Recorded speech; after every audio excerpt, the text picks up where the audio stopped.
Hey everybody, welcome back to my channel. Today we are going to do a little bit of a book haul. I've been collecting these books for the past oh gosh, how long? Since I did my last book haul around my birthday, I have been collecting these books. I'm excited, there's lots of classics here. But yeah, let's just jump right into it. So the first book that I'll show you is actually the book that I'm currently reading, and that is Hester by Margaret Oliphant. I have it in the beautiful Oxford World Classics edition. I'm about 70 or so pages into this book so far, and I'm really enjoying it. I don't feel like it's a favorite book of all time quite yet, but I'm really enjoying it. It's like it's just a beautiful Victorian novel, that beautiful Victorian language. We are following I feel like we have two main characters. We have Hester, and then we have Catherine Vernon. So Catherine Vernon is kind of like the head of the Vernon household now. We open with her as like a younger woman. I think she's like 40 when it opens, or maybe in her 30s.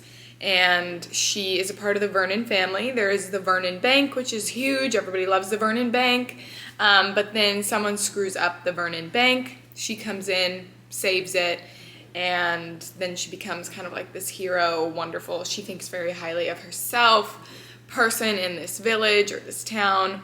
And then when our story kicks off, we have Hester coming in, who is about 14 for like 2 pages, and then we jump forward, now she's 19, and she has a very headstrong personality, very similar to Catherine Vernon, and I think they're gonna kind of like butt heads a little bit. So it's kind of about a generational divide. It's about women, I don't even know how to say that. It's about women having a voice in this time and having a business-like mindset, and just being capable women and kind of, I don't know, I guess going up against each other. I think there's going to be a little bit of a romance going on in here between Hester and one of Catherine's nephews. Unsure, but yeah, I'm enjoying it so far. Definitely enjoying it so far. I really like Hester's character. There was a scene right when she met Catherine Vernon, she was like 14, and she, I guess, like made a mistake. She didn't want Catherine to come in her house because her mom was resting, and she's like, no, I'm sorry, I won't let you come in. Thanks for visiting though. The next day, everyone was like, I can't believe you did that. And then Hester is like, I made a huge mistake, like, and I just can't stop thinking about it for the rest of my life, and I just like feel like a horrible person. And I just found that to be incredibly relatable, because you know, when you do or say something stupid or silly, and you perceive it to be stupid or silly, and you're like, I'm gonna think about this every single day, every single night while I'm trying to fall asleep for the rest of my life, and it's gonna keep me up forever and ever. I do that a lot, so I really related to that. I like Hester so far. And then the next book that we have in the haul, we have The Summer Book by Tove Jansson. I picked this up because I, on my birthday, picked up, gosh, where is it? Sun City by Tove Jansson. And that one's kind of about like a retirement home in Florida, following a bunch of different characters. I started reading it. I couldn't get into it, but I really at the time wanted the summer book, but my Barnes & Noble didn't have it, and I picked up Sun City instead because it sounded really good and interesting, and I liked the cover. So I picked this up instead. Hopefully I can get into this one. I think it's about a grandmother and a granddaughter. I think she's 6 years old, and then her grandmother, and they are spending the summer on a tiny island in the Gulf of Finland, and they're just kind of like chatting with each other about life, and I think that sounds really good. I hope I love this. I do quite love the cover, and I love these NYRB editions. And then we have some Thomas Hardy. I mentioned in my birthday book haul a few months ago that when I moved, I did get rid of a couple of Thomas Hardy books because I didn't love Far From the Madding Crowd. And then I rebought Far From the Madding Crowd because I want to give it another chance eventually. Did I rebuy Far From the Madding Crowd? Or what did I rebuy? I think I rebought Far From the Madding Crowd. Now I'm confused. But I repurchased a couple of Thomas Hardy books because I want to give them another chance. And that kind of put me on a path of like, I don't know, it was like hyper fixating on Thomas Hardy for a little bit without having actually read any of his books. A couple months ago, I was like hyper fixating on his back catalog and like watching other people reviewing Thomas Hardy. You know how it goes.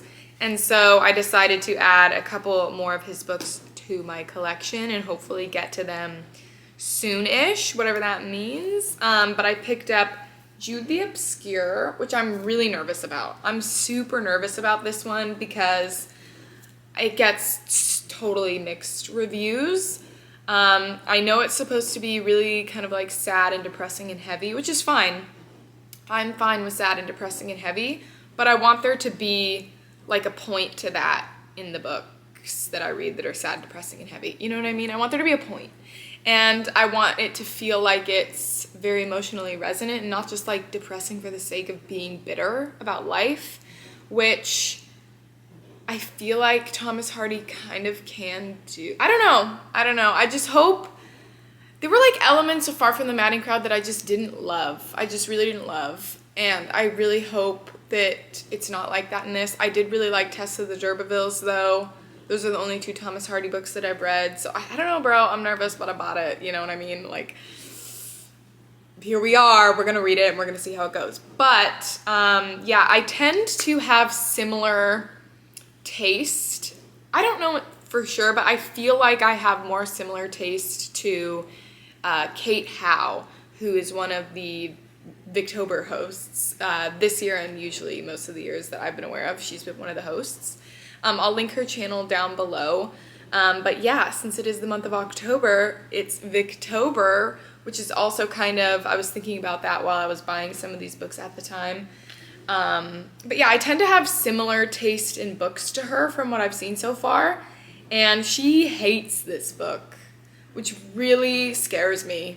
But I'm just curious. Like, I really am just curious. Sometimes when people like despise something, I want to experience it because I'm like, you know what piques your interest? All PR is good PR, you know? So, yeah, I don't know. Here's Jude the Obscure. I think it's just supposed to be about this guy whose name is Jude. He's a working class dude, and he's just like upset that he can't go to college or he can't study literature like he wants to, and then he's just like has tough things happen, and he's bummed about his life.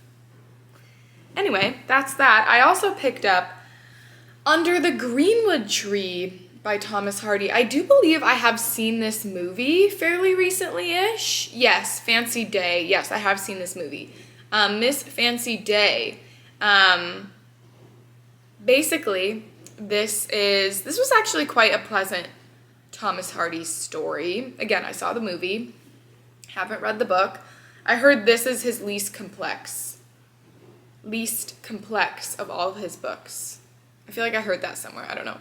But Fancy Day, she's like this beautiful woman who comes and moves to this small little village, and she like becomes a teacher, and then like 3 men in the village like fall head over heels in love with her and want to marry her, and she ends up in this like love square situation. Thomas Hardy likes to do that, I think. Thomas Hardy likes to do that.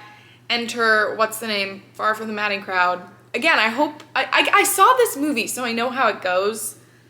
But I also saw Far From the Madding Crowd, the movie, and I liked the movie better than the book. But she still bugged me. Bathsheba Everdeen bugged. So, like, I hope reading the book, she doesn't bug me like Bathsheba Everdeen bugged me. You know, but we'll see. We'll see. I liked the movie. I liked the story. I liked the person that she ended up with in this. I thought it was cute. So, yeah, that's why I got Under the Greenwood Tree. Thomas Hardy is a beautiful prose stylist either way, so it'll be enjoyable either way. Yeah, okay, I knew I bought a bunch of Thomas Hardy books. Yeah, because these were like $8. Yeah, I bought a bunch of Thomas Hardy books, guys. I have 3 more to talk about. Okay, I have 3 more to talk about. I did repurchase Far From the Madding Crowd because I'm gonna give it another go. I'm gonna give it another go because Gabriel Oak deserves my attention. He deserves to have another, like, he just carries the whole story, and so because of him, the story deserves another chance for me to read it. And also, Thomas Hardy is a beautiful prose stylist, like I said, so I'm gonna be here for it. I think this story has just like a lot of layers to it that I just want to experience again and kind of sift past my general dislike of Bathsheba Everdeen just as like a character on this, like as a surface level character. So anyways, yeah, I bought that again.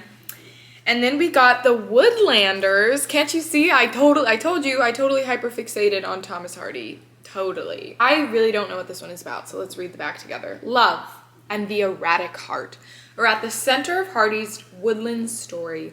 Set in the beautiful Blackmore Vale, the Woodlanders concerns the fortunes of Giles Winterbourne, whose love for the well-to-do Grace Melbury is challenged by the arrival of the dashing and dissolute Dr. Edred Fitzpiers. Edred Fitzpiers, that's quite a name, shall you say. When the mysterious Felice Charmande, what a name there too, Felice Charmande, further complicates the romantic entanglements, marital choice and class mobility become inextricably linked. Hardy's powerful novel depicts individuals enthralled to desire and the natural law that motivates them. I'm excited. This sounds like super Thomas Hardy. You know, with like his feelings about romance, you can see. He's kind of bitter, but I'm here for it. Anyway, and then we have The Mayor of Casterbridge, which has been on my list for a really long time. I really feel like I hear this, at least in the videos that I watch and the circles of people that I watch. This has been the most recommended over the years, so I have the high hopes for this one. But this is, I think, supposed to be about this guy who like sells his wife and daughter at an auction because he needs to pay off some debts, and then later in life he comes to see them again, and that's literally all I know. He attempts to make amends for his youthful misdeeds, but his unchanged impulsiveness clouds his relationships in love as well as his fortunes in business. Sounds interesting. Elizabeth Gaskell. I'm super excited about this. So this is the life of Charlotte Brontë. I really want to do a Brontë month where maybe it'll, obviously I won't be able to read all their books in a month. I'm not that fast of a reader. Okay, here we are. But I want to do a Brontë month. And then maybe do another Brontë month until I read all the Brontes. Not back to back, but like the months wouldn't be back to back, but still. I think that would be super fun. And I really wanted this. I do really like Elizabeth Gaskell. I love North and South. It's the only book that I've read by her, but still I love it. It's one of my favorites. And I think the Brontes are super interesting. So this is supposed to be about, again, the life of Charlotte Brontë. Gaskell was a friend of Charlotte Brontë, and having been invited to write the official life, determined both to tell the truth and to honor her friend, she contacted those who had known Charlotte and traveled extensively in England and Belgium to gather material. Yeah, sounds super interesting. I'm excited to now own that. And then we have another Elizabeth Gaskell, this time a novel, and we have, oh my god, I'm so excited. We have Mary Barton. I'm so excited to have this book. I've heard this compared to her North and South, but leaning more towards the industrial side. Yeah, set in Manchester in the 1840s, a period of industrial unrest and extreme deprivation, Mary Barton depicts the effects of economic and physical hardship upon the city's working class community. The relationship between masters and men. Yeah, so kind of like North and South, elaborating more on those themes, which sounds super exciting. I've always heard great things about Mary Barton, so I'm really happy I have that now. One more Victorian novel. Yeah, one more. We have George Gissing's The Netherworld. I'm trying to remember what this one is about as well, because I bought this a while ago. I think it's, again, supposed to be about the working class, like the class divide, the wealthy versus the poor, and how difficult it is for people of a lower class to get out of that. I think that's what I remember. The return of a mysterious old man to the streets of Clerkenwell marks a change in the fortunes of Jane Snowdown, whose love for the compassionate Sidney Kirkwood seemed to be reciprocated, but there are others determined to thwart them for their own gain. This dramatic, fast-moving story of life among the London slum dwellers in the 1870s has a Zola-esque realism and power as Gissing lays bare the economic forces which determine the aspirations and expectations of those born to a life of labor. This is a world in which the strong exercise power against their own kind, scheming and struggling for survival, a world in which Gissing bleakly maintains there can be no escape. Sounds heavy. I'm excited. I've never read George Gissing. I've also heard very mixed things, but I don't know. This just has my attention, so one day I will read this, and I'm excited to have it. Okay, and then we have an Edwardian novel. We have Edith Wharton's The Age of Innocence. Oh God, I have something of hers on my shelf. I know that I do. Where is it? Edith Wharton. What is it called? Let's just sit back and relax until I figure it out. Please don't tell me I rebought the same book that I already own. I've done that before. I have done that before. Where the fuck is it? Edith Wharton. No, maybe I don't. I don't freaking know. Ah, yeah. Haha. I found it. It's The House of Mirth. Okay, I didn't rebuy this. Okay. But we got The Age of Innocence. Super exciting. I think I started watching this movie and I didn't like it. Not because the story was bad, just because I didn't like the movie. This is her most famous novel, written immediately after the end of the First World War. It's a brilliantly realized anatomy of New York society in the 1870s, the world in which she grew up and from which she spent her life escaping.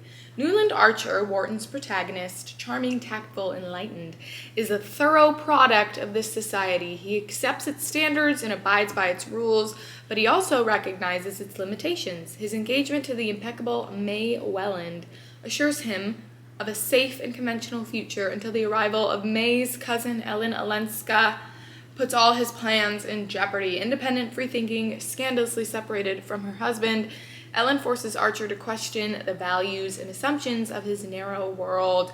As their love for each other grows, Archer has to decide where his ultimate loyalty lies. I couldn't have told you any of that unless I had read the back, so I did read the back for you. You're welcome. You're welcome. I have 2 more books left in this haul.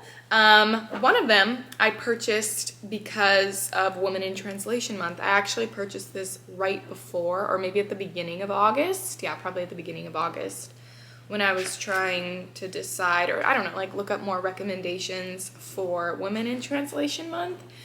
And this was really the first and only one that like really drew my attention. And that is Wild Woman by Marina Sir-Pulowski, translated by Kristina Przybikovic-Zorik. I hope I got that right. This is a cool cover.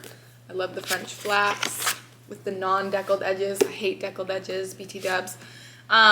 This book is an anti-love story, and I think it's supposed to be about this woman who is in this marriage. She gets married super young, and then things just don't really go well, you know what I mean? Set in 1970s Croatia. It's the story of an every woman.